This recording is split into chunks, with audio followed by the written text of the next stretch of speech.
Estamos agora no segundo tópico da nossa lição, tópico que tem por título o dom de profecia. Perguntar, qual é a importância ou qual a importância dos dons espirituais enquanto aguardamos a volta de Jesus? Por que Deus concedeu dons espirituais para a sua igreja? Exatamente. Então, aqui já é uma afirmação de que temos dons.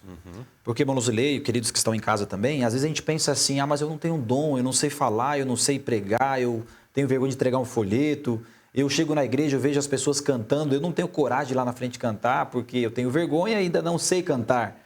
Então, às vezes, nos comparamos com os outros que têm condições ou dons que nós não temos e concluímos, não temos. Mas aqui já vem trazendo uma afirmativa, né? Todos nós temos dons. Agora a pergunta é, para quê? Qual que é a importância disso, né? Para que Deus me deu um dom? E aí nós podemos ler aqui, né? O texto diz assim, verso 7. De modo que não lhes falta nenhum dom espiritual, enquanto vocês aguardam que o nosso Senhor Jesus Cristo seja revelado. Ele os manterá firme até o fim. Então Deus nos deu os dons, o dom utilizado, executado da forma correta, nos ajuda a estarmos firmes em Deus, certo? E a frase diz assim, ó, para serem usados na causa do mestre, auxiliando na firmeza da verdade, como diz o texto, e conversão de almas.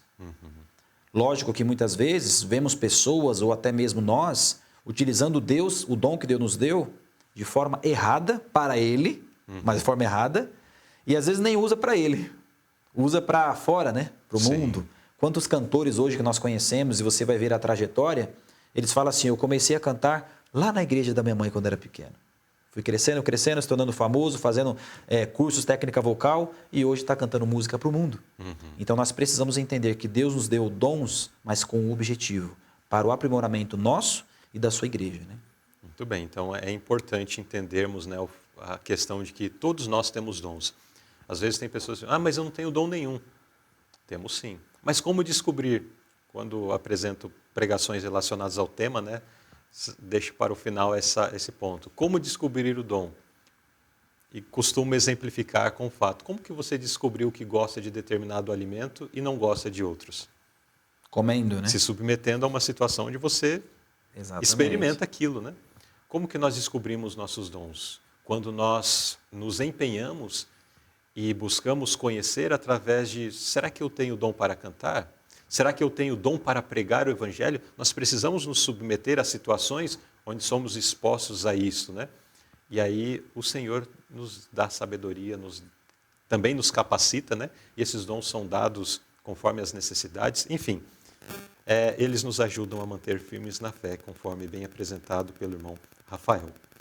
Agora, pergunta B. O que identifica a última igreja de Deus e seu dom, o testemunho de Jesus?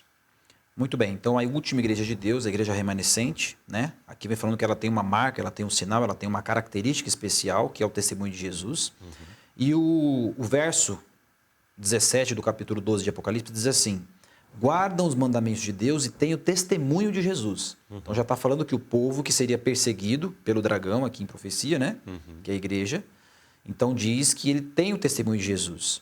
E o próximo verso, 19:10 de Apocalipse, diz assim, porque o testemunho de Jesus é o espírito de profecia. Então, na igreja de Deus, a igreja remanescente, a última igreja, dentro dos dons variados que Deus deu para a sua igreja, está lá o dom de profecia. Então, se a igreja não tem dom de profecia, o verdadeiro dom, não é a igreja de Deus, né? E aqui diz assim, o verso 20, trazendo a importância para esse dom, que é o dom de profecia. Verso 20 de 1 Tessalonicenses, né? Capítulo 5. Não desprezeis as profecias. Mas as profecias são trazidas por quem? Por um profeta, guiado por Deus. Então a gente não pode desprezar nada, né? Na verdade é Deus utilizando um profeta para ensinar o seu povo, né? Isso. E aqui a nota diz assim, uma parte. Devemos seguir as instruções fornecidas no espírito de profecia.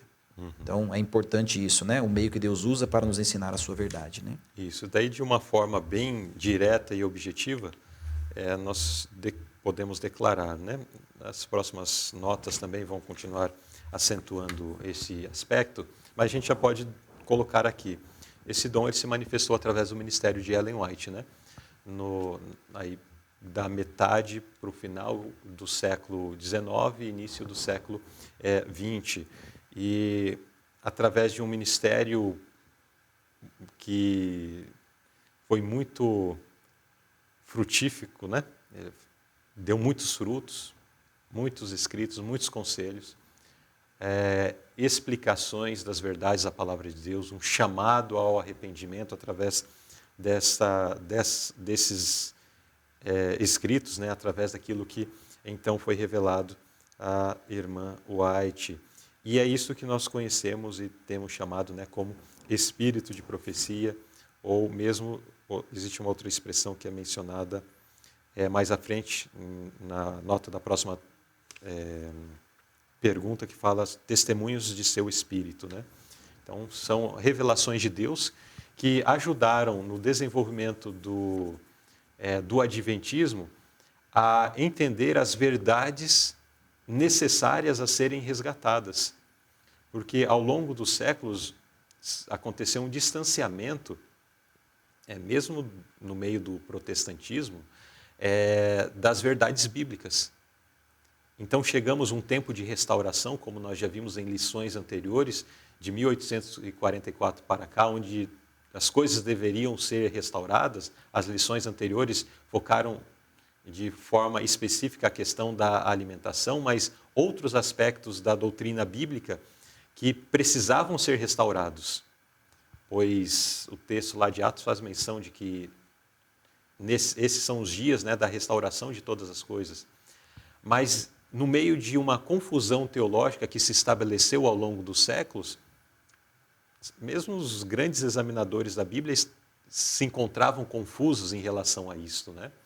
Então vem através do espírito de profecia, através da revelação profética e pelo ministério de Ellen White, então esses esclarecimentos, sempre levando as pessoas a examinarem a Bíblia, a buscarem a Bíblia, e então ela trazendo ali a explicação, trazendo ali os ensinamentos para que haja uma verdadeira e correta compreensão, e aqueles princípios necessários a serem restaurados, então, pudessem, de fato, acontecer, né? De fato, serem restaurados. Isso. E para isso, então, Deus teve que restaurar ou novamente trazer à tona o dom de profecia. E na pessoa de Ellen White. A gente vai ver um pouco mais à frente porque que Ellen White foi considerada como profetisa, né? Isso. Uma parte da nota diz assim, ó, Deus falou conosco por sua palavra. Falou-nos por meio dos testemunhos para a igreja e dos livros que ajudaram a esclarecer nossas obrigações atuais e a posição que devemos ocupar agora. Então, é a palavra de Deus, o que está nos testemunhos, né? Exatamente. Agora, pergunta C. Em vez de recorrer a médiums, a quem devemos buscar? Nós entendemos... Então, em vez de recorrermos a pessoas que têm visões, dizem ter visões do futuro, são sensitivas, são, enfim, agentes que conseguem ter essas percepções, e entendemos já e vamos entender ao longo da palavra de Deus que não é porque alguém se levanta como dizendo profeta ou um médium que ele fala por Deus, né? Mas em vez de recorrer a esse tipo de situação, a quem devemos buscar? Muito bem, então, de forma assim, oculta, já está falando, intrínseca na pergunta, que nós devemos buscar. Exato. Né? Mas buscar quem? Talvez já aconteceu com você que está em casa aí, com Luzilei, não sei, mas eu estava no centro da cidade em um período atrás e uma pessoa estava meio que sentado na calçada ali e foi meio que puxando minha mão, né? Vem aqui, deixa eu ler sua mão e tal, né? Eu falei, olhei assim, não tem nada escrito, né? Para que ela quer ler, né? A gente entende o que ela quis dizer. Mas não são esses meios que nós devemos buscar. Inclusive o meio que Saul buscou quando o profeta Samuel já tinha morrido, né? Então nós devemos buscar quem, diz a Bíblia aqui, liga o testemunho e sela a lei entre os meus discípulos. E no final diz assim, recorrerá um povo ao seu Deus?